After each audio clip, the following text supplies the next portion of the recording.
Well, good morning, good morning. Short talk in the trailer with the old guy. It's Wednesday morning and getting ready to go to work in a little while. It's kind of 7-ish. Had a nice time. I woke up, 5:15 or whatever. And but I thought that's too early to get up. So I just kind of laid back down and I knew I wouldn't get to sleep, but it's just real nice laying there. Hey, I'm warm, relaxed.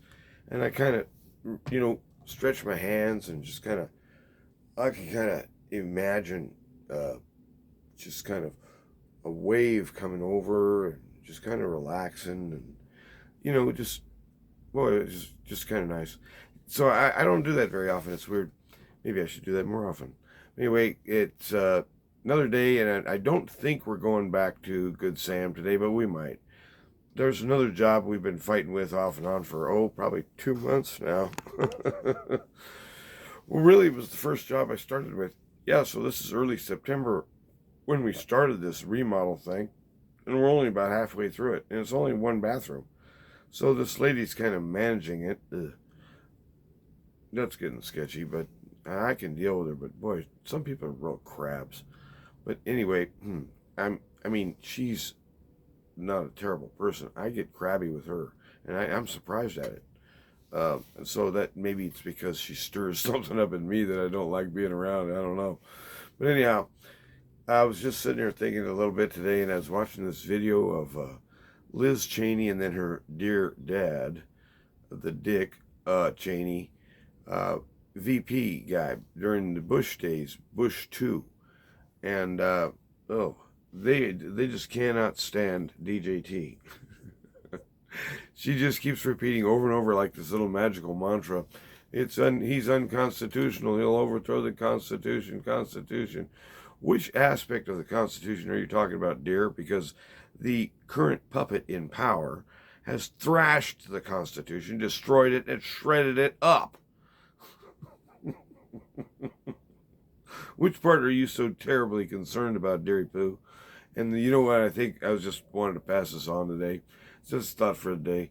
I thought, there's two crowds, I guess, that they would have you believe are out there. I haven't met these people.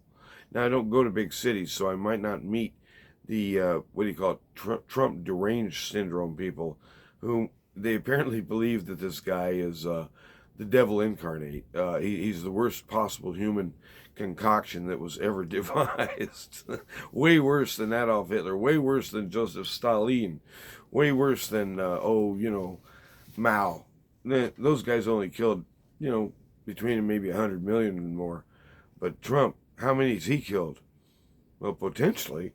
And there we go, the anti-constitutionalist stuff. But anyway, so there's a hate-on crowd that just can't stand the guy. And then there's the love-on crowd. And yet, that's always misrepresented. It's depicted as if it was sort of like a cult-like following, like Reverend Moon used to have years and years ago in Korea.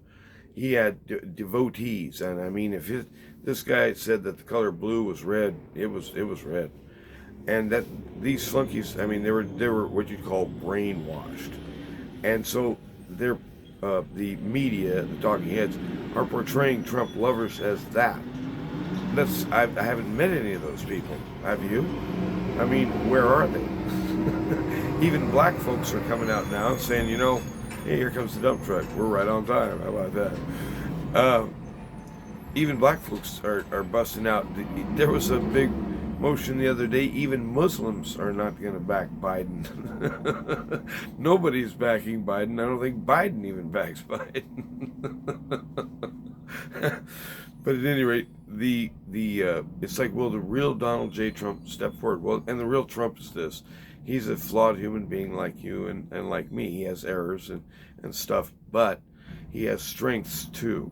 And when those strengths are deployed, this guy is pretty hard to compete with. Have you seen this guy walks into an auditorium packed with, WWF or WWE Warrior fans? A stadium full. The people are going berserk. They love this guy. You bring in any other politician, I don't care. You just bring him on in. Go find the hot rod of hot rods that you can drum up. Snooze, tweet, chirp. I mean, it's just crickets. Uh, the Obama phenomena, he had some of that, but even Obama can't compete with this guy. And that's what they hate, is that ordinary working people, real people, people who are, shall we say, sober and able to drive a car, uh, and make reasonable choices along the way, and are not particularly flipped out about everything, especially things sexual. Um, this whole LGBTQ thing in Russia right now, that's interesting. There was a court decision the other day, and they can't do and promote this whole agenda of sex change operation, which is being foisted off on American children as we speak. Hey, let's go confuse kids about their sexuality.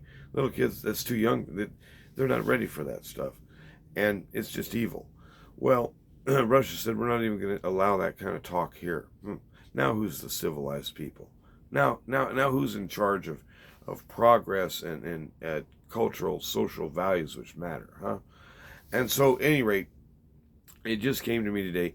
The thing that these guys, these talking heads, are so terribly, terribly afraid of in Donald Trump is this. People really do love the guy. And they can't compete. They don't have a candidate. They cannot compete for the heart. And, well, that sews it up, doesn't it?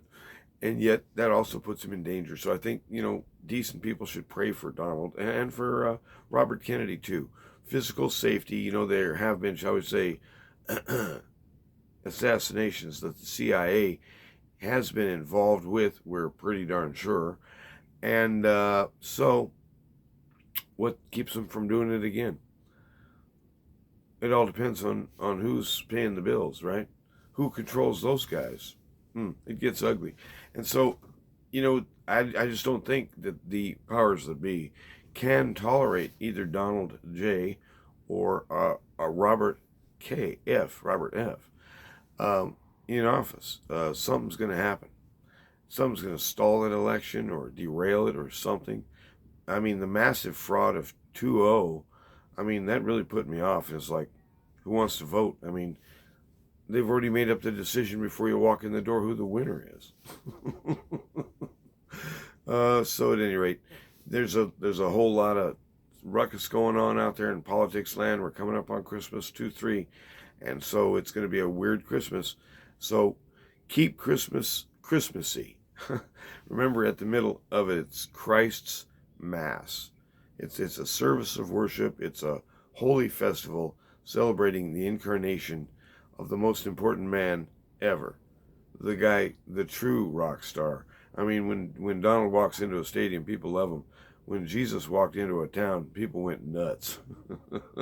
He attracts people like the magnet. He's the center of it all. He's the candle, and we're the moths. We're being drawn to him. He's compelling. And so that's what's guiding your life today. Not the news, not the bad, not the good, not the crazy. What's guiding you is your heart. And your heart should be set on the King. If he's with you, he'll make things better. And whatever you're doing today, just do it in light of the fact that, hey, he gave me this opportunity to do this. Let's do it right. Be a good dude or a good young lady and work hard, because what else you got to do anyhow?